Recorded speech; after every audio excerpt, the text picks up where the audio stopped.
Hello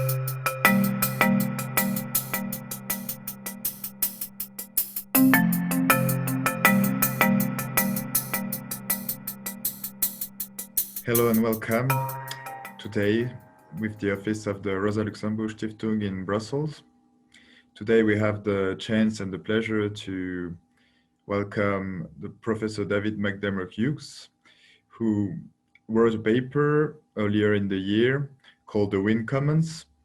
And we will, during the interview today, discuss the paper and the idea that he develops around the question of wind energy and energy transition. But first, I will briefly introduce Professor Hughes.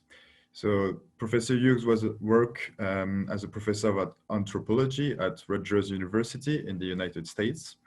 He has written 2 books on agrarian politics in Zimbabwe and 1 book on the oil in the Caribbean entitled Energy Without Conscience, Oil, Climate Change and Complicity.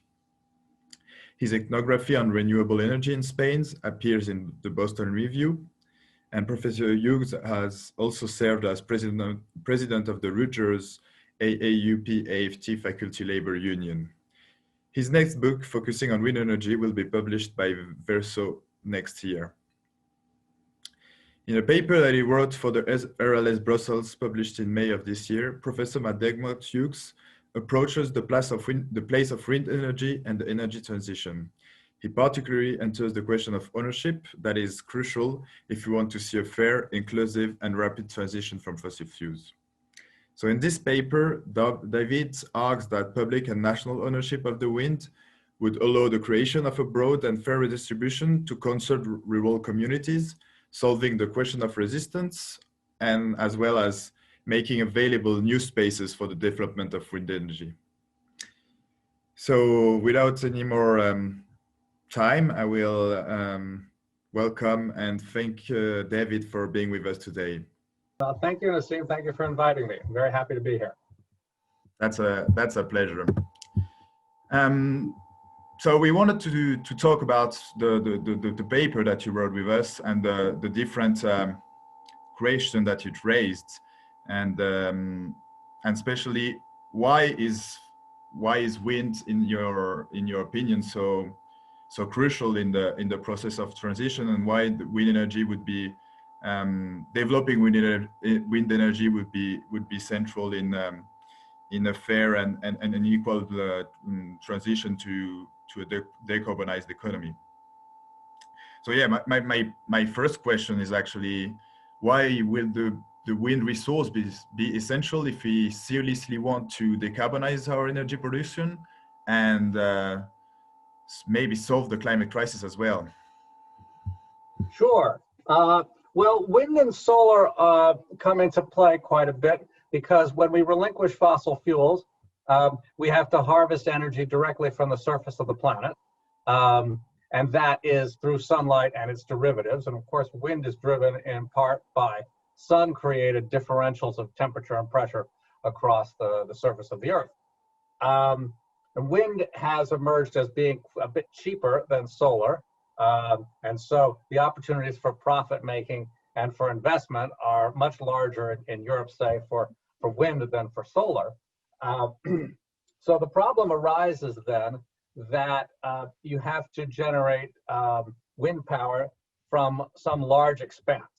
You know, with fossil fuels, you have a hole in the ground this big, less than 1 meter across, and you can power a city from it. With wind power, you need hectares and hectares and many hundreds of square kilometers for the same kind of energy generation. So this brings energy generation into conflict with all sorts of land uses that have not been in conflict recently before, with agriculture, with recreation, with national parks, with rural habitation, and with the aesthetic appreciation of a landscape.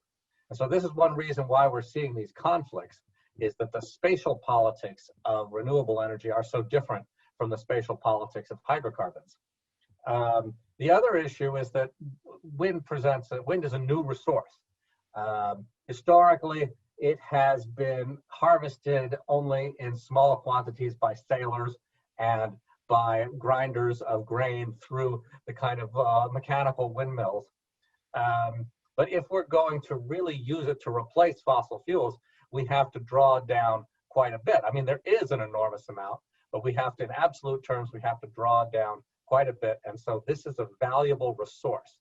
We're at a resource frontier right now. And as in the past, there's a question of who benefits from this resource frontier and how states and other political forces regulate the benefits and distribute them fairly or unfairly.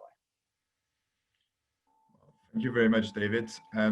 Related to what you just said, and in the paper you really stress the notion of public good and the importance for the wind not only to be for the wind to be used as energy, but for being a public good. Can you elaborate a bit more on this please?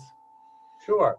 The first issue is you have to think of wind as a thing, as an object that has mass and therefore can be owned and struggled over. We're used to seeing wind turbines, and there are a lot of calls out there to nationalize or otherwise establish public ownership of the wind turbines, the high tension lines, all the infrastructure. And that's probably a good thing, but it won't help if the resource is still privately owned. And there is a bizarre legal principle going back to the 14th century. And I will mispronounce this because I don't speak Latin, but it's the ad coelum rule, which means to the sky, from a Tuscan jurist called Sino da Pistoia. And what it means is that whoever owns the land also owns the air up to the sky. This was used in the 14th century to regulate roof lines that went over property boundaries, but where the sky was thought to be pretty low in that case. But this principle means that wind rights are attached to land rights. So whoever owns the land at this point, in most places where this has been adjudicated at all, whoever owns the land also owns the kinetic energy of the air moving across that land. What that means is that the benefits from wind power will be distributed exactly the way the benefits from land ownership are distributed. And in most countries, land ownership is a very unequal matter. In my country, in the United States, for example, there are 5 families, white families, who own as much land as the entire African-American population of the country. So I'm very worried that in the way in which this resource frontier is now appropriated, we will end up enfranchising old elites and new elites too, but elites in either case, and having an energy transition that concentrates power in the same way the hydrocarbon trade has concentrated power for 100 years or more. And that's a problem for 2 reasons. That's a problem because injustice and inequality is always a problem, but it's also a problem because then the energy transition defeats itself, because people excluded from it, that is, those people who are not those 5 white families, and people excluded from it revolt against it and stop it. And this is what we've seen in many parts of Europe, and this is what we've seen, as I've written, this is what we saw in Andalusia in southern Spain from about 2008 onwards, is a shutdown in the construction of wind farms. Recently, this has been reported and happening in Germany as well, a shutdown of wind farms by rural people protesting against them because they've been excluded from the economic benefits.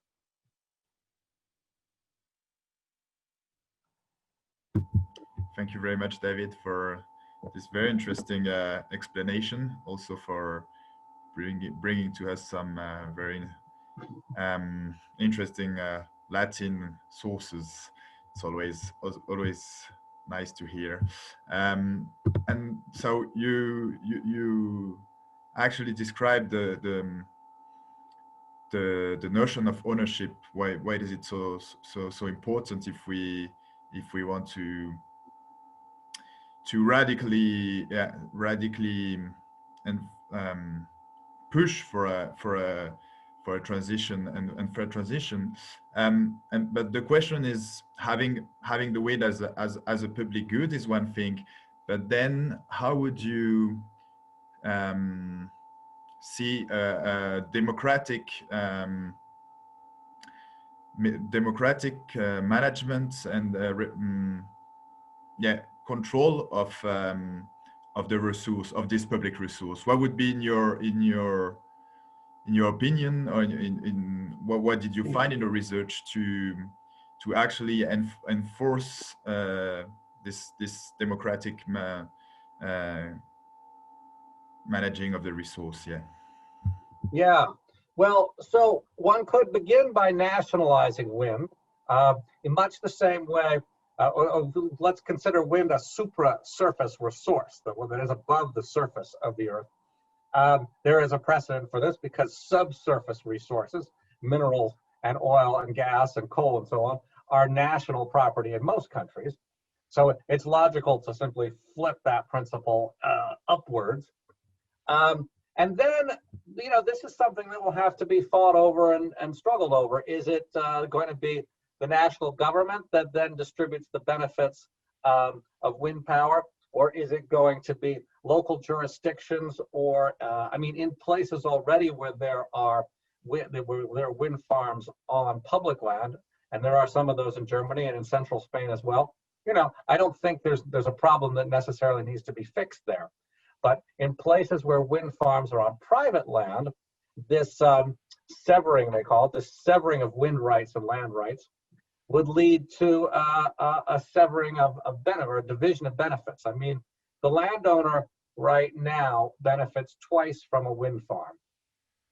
She benefits from the rent that the operator of the wind farm pays for the actual square meters where there are access roads and there are pads, they're called pads, around each turbine. And that's because the farmer can't produce, or the rancher can't produce from those square meters. And I wouldn't change that. That's a question of land. But the landowner also benefits through what you might call a royalty payment, which in most contracts is a share of the value of the electricity produced by each turbine, right? And that's the benefit that comes from wind power. And that's the benefit that I propose to nationalize, and then possibly further to decentralize to the municipal or provincial level, or the most local community level, but not to decentralize it far enough back to the landowner. So, because on the principle that the landowner did not produce the wind came from global or at least regional forces, for which the landowner in which the landowner invested nothing, and is simply coincidentally around in the neighborhood for. Thank you, David. Now that we've talked a bit about the theoretical structure around wind energy, and how we could actually design it to radically transform our energy transition. I would like to talk about a second subject that you actually mentioned in your paper, and that is quite of also the core argument of your paper, actually. So you talk about the resistance around the wind farm projects, and you mentioned that often rural communities are really resisting those projects, and are posing quite a problem to the development of wind farms. But in the paper, you develop the argument that you believe that instead of being adversaries, those concerned communities could actually become supporters of such projects.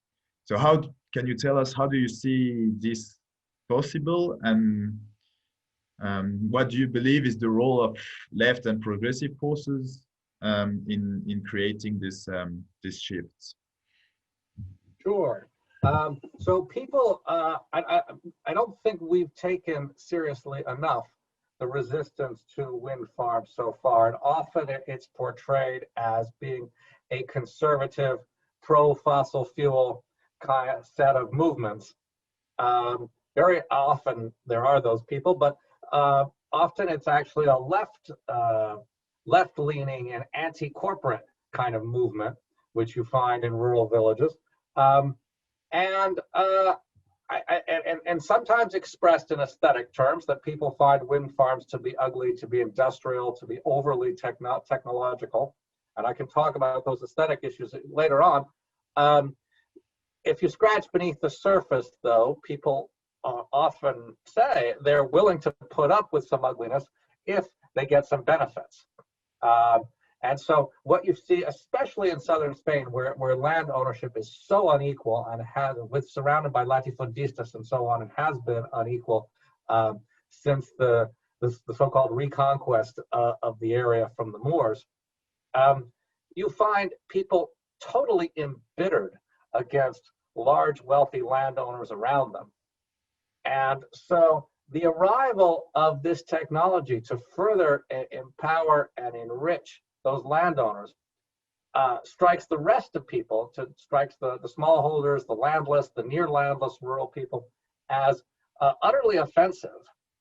And so the other principle here is that we have to take agrarian history seriously, is that what's now being conjoined is a massive technological shift, which is one that I support for the sake of stabilizing the climate, but it's being grafted onto centuries-old struggles over power and status and wealth in rural Europe.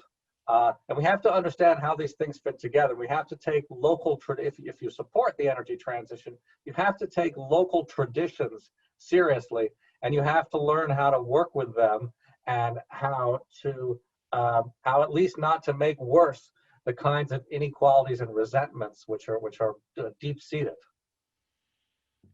Well, actually, maybe it's the time to actually elaborate a bit on that, because I know that you've been researching on the question of aesthetics and aesthetic resistance, or like arguments that use aesthetics to actually defend the lands of people that oppose wind turbines in terms of aesthetic, as you mentioned it, and so and you've been trying to replace it in a kind of a historical view and perspective of different kind of resistances to technology and in rural areas. Can you just tell us briefly what is this?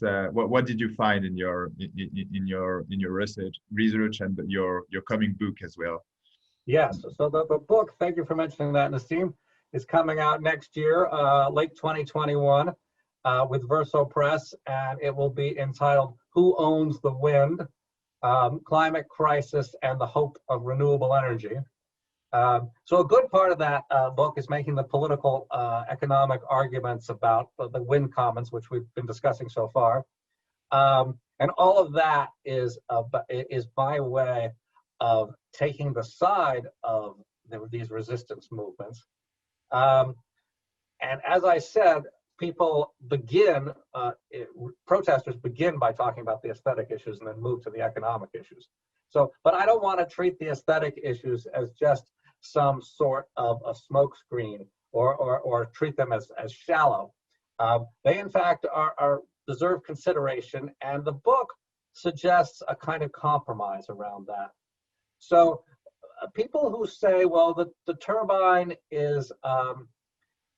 destroys a natural landscape, have often already made enormous compromises, because this natural landscape will have agriculture on it. It will have roads, buildings of different kinds. It may have other kinds of infrastructure, even historical infrastructure. It may have very little biodiversity. I mean, European mammalian biodiversity, for example, is almost non-existent. So we're talking about heavily transformed landscapes. In southern Spain, there are walled towns and medieval fortress towers, bunkers put up by Franco, concrete bunkers. So there's a kind of fortification of the landscape, which people understand now as a kind of vernacular architecture. and as the accepted aesthetic. So, and that also includes centuries-old wind turbines, but windmills for grinding grain. So, my question is, how can wind turbines figure into that landscape and be accepted? And part of it is, of course, that if people want them because they get benefits from them, then it's more easily to accept them as part of the landscape. Part may also, and this is something I don't get into in the book, but the way I'm thinking now, I'm wondering why and how wind turbines got to be quite so large. And they're getting larger, of course, every year. The large ones are more efficient economically, for sure, because it's cheaper to build and install one very large one than hundreds of small ones. They're not that much more efficient in terms of generating electricity. So one direction that we on the left might want to push the industry towards making smaller wind turbines, or making different models of smaller wind turbines that can be installed in large density on smaller lands and smaller land holdings and become a new crop. So this I call this the vineyard of energy. This is one way that, if they wish to, rural communities could benefit very directly from the energy transition in windswept areas by harvesting wind as if it were a cultivar through small, 10 kilowatt kinds of machines. Thank you very much for those very interesting facts and food for thought as well. And it seems that there is the space for developing those interesting ideas. But we will now come back a bit to the political economy side of this, and I wanted to ask you. We've seen in the last years, maybe 10 years, how the production of wind turbines has been strongly relocated to China, which is now by far the world leader in wind farm production, which might also cause a problem in terms of energy consumption of those farms, and if they have to be all produced in China and then sent to Europe, it can raise some questions. So my question is, how do you see that industrial and climate policy are related concerning wind energy? You've just talked about agricultural and wind energy. So industrial policy, what is your take on that? Well, that's a good question. I mean, I think that this kind of premium on size has led to a concentration in the industry. I mean, it began with Vestas, the Danish firm, in the 70s, and it's just gotten more and more so. And so there are very few places that can make a blade of glass fiber, that's 60 meters or now 90 meters long. And there are very few ways you can ship it any place. And actually very few places you can put it because you need roads that are pretty straight. So we have this intense concentration in every aspect of the supply chain, which excludes other firms, other countries, and of course, rural communities. So yeah, I'd want to pluralize the design of wind farms and wind turbines. And there are some small firms that make the 10 kilowatt machines. They're not supported by subsidies and policy to the extent that the large firms are.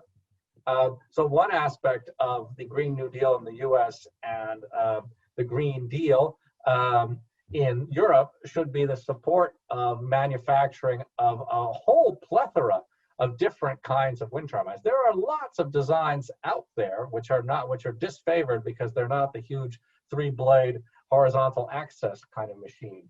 I mean, what's happened, I think, Nessim, generally is people have felt such urgency to generate electricity from wind very quickly at a large scale in the most efficient way that we have ceded policy making to engineers who came up with the ever larger three-blade machine.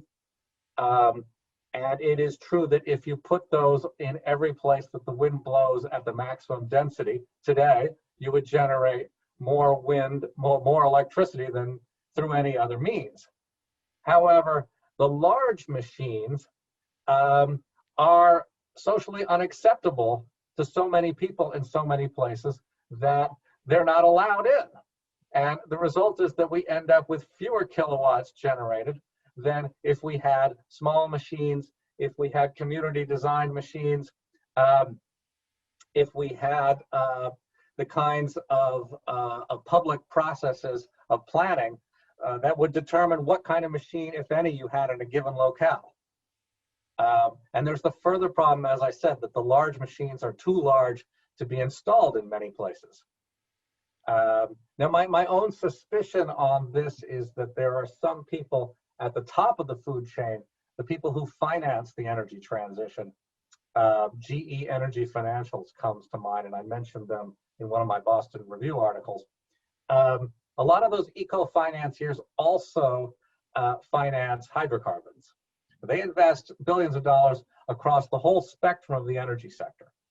And so for these people, a very rapid energy transition is not maximally profit-making. What's maximally profit-making is to wind up with a situation in a few years where 50% of the energy comes from renewables and 50% comes from fossil fuels, and we're generating twice as much electricity as we used to, right? And so in that case, there's no diminution of fossil fuels, and while there's a lot of addition of renewables. And so in that way, you don't lose. You don't lose if you're investing in fossil fuels, and you don't lose if you're investing in renewables. I worry that this is where the energy transition is heading, which is to say that we're not really having a transition at all. We are just adding on. We're not replacing, in other words, fossil fuels. We're just adding on the good stuff, the renewables. And most people are happy with that because it seems like progress. Although I will say that progress is never measured in the amount of kilowatts you generate from renewable energy. Progress is measured in the reduction in the amount of kilowatts that you generate from fossil fuels, and generally in the reduction in the carbon emissions that are coming from fossil fuels. So when we celebrate all of these wind farms, we're actually kind of celebrating the wrong thing. What we ought to be celebrating is something we can't see, which is the reduction in fossil fuel powered plants. That's an interesting point. And if I understand well, as one of the challenges would then also to be able to design and to push for those national companies that would be democratically controlled, as we mentioned it before, and would then also allow the structure of community-owned wind turbines, which is it's an interesting thought. Let me maybe finish with trying to get out a bit of Europe. I know that your research and the book that you mentioned before is mainly focusing on the Mediterranean and the south of Europe. But I was wondering if the case that you make for the implementation of wind energy and the wind energy being a public goods is valid for other areas, other regions. And when I'm saying that, I'm thinking about developing countries, either Africa or Latin America or Asia, that often remain with large rural communities that have low or unstable incomes. And the case you make with redistribution of royalties could be also a way to sustain those communities. Yes, yes, Nassim, this is very true. This is why I mentioned that if one establishes wind energy as a national resource, then it can be further decentralized to a community level. I mean, in Mexico, for example, with ejidos, you could imagine the ejido, which is a common property regime, the ejido being the rights holder in a wind commons. But I don't see, of course, it depends very much on the legal code of every country. But in order to, but where wind rights are now private, you need some authority to sever them from land rights. And so that requires the state in some way, right? So I don't see this as, I mean, well, let me put it this way. You can have an occupation of the land, which is popular and bottom up and, you know, does not require legislation because the legislation follows the protest. It's difficult to occupy the wind in the same way. The protest and the legislation have to move hand in hand. Although I have thought about this, and in the book I kind of speculate. You know, Spain is the coastal Spain often has wind turbines, and it also has kite surfers. So how many kite surfers could actually cause enough turbulence and steal enough wind from a turbine to actually affect production?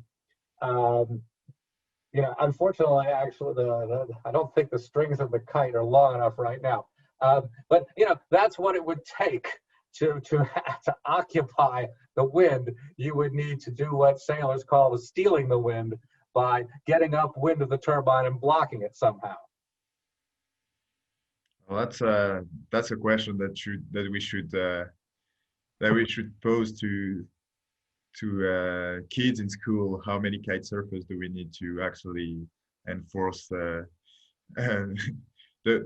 wind becomes a public good? I think we will finish with this with this very interesting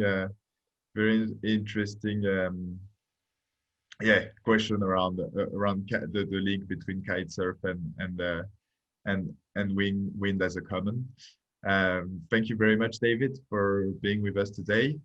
I know it's the start of the day for you, so I will wish you a very good day. I will just let people know that your paper is available in our webpage on rosaluxembourg.eu. And I hope that we will have more opportunity to discuss this paper and maybe also your coming book next year with Verso, and that we will have more cases actually to also scrutinize of the development of wind turbines in Europe or elsewhere. Thank you very much. All right, thank you, Nassim. I enjoyed the conversation. Thank you.